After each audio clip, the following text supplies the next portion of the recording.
This means for the future of government support measures that have been keeping a lot of people afloat during the pandemic. Deutsche Welle's Chelsey Dulaney joins us now live from Berlin. Chelsey, many businesses in Europe are reopening as infection rates they're slow. Is this a sign that things are returning to normal? Well, to some degree, we have seen really major strides towards normality here in Europe over the past couple of weeks. Many countries have lifted most restrictions, including here in Germany, where bars, restaurants, travel, all of this is being allowed to reopen again.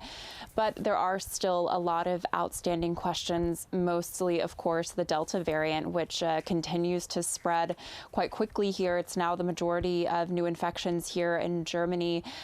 So there is, of course, an outstanding question of whether this will force further shutdowns. We've seen this already in other European countries like Spain and Portugal, which have had to reimpose some lockdown restrictions or curfews, things that restrict public gatherings to offset this rise in Delta cases. But right now in Germany, at least, they're still talking about lifting all restrictions potentially by August. And they say because of how fast the vaccination campaign is going right now, about 60% of Germans have received their first vaccine, that we should still be able to see a further easing of restrictions in the months ahead. Chelsey, Europe's social safety net have kept many workers from losing their jobs. What's the future of these supports for employees? Yes, these support programs have been really crucial to keeping economies from further contractions. At one point here in Germany, about a fifth of all workers were using one of these short-time work schemes, a furlough scheme. Here in Germany, it's called Kurzarbeit, and this basically allows the government to pay part of the wages for employees who are no longer working full-time or who are not working at all. That really has helped a lot of workers from becoming unemployed as well. The government has been paying billions of euros to helping businesses, to helping subsidize some of their lost revenues through these very long lockdowns that we saw over the winter and the early spring. But of course, these are very expensive programs and they can't go on forever. Now that we are seeing reopenings really starting to accelerate here in Europe, most governments are looking at an end date for most of these programs, potentially in September or October.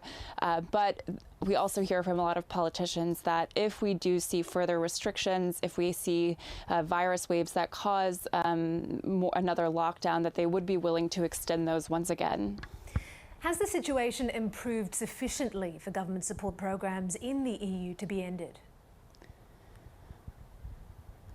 Well, we have seen really a lot of workers getting back to their jobs here in Germany. In June, the number of people on these furlough schemes dropped by about 1 million. Now about 1.5 million are still on those schemes, but we are seeing more and more people going back to work.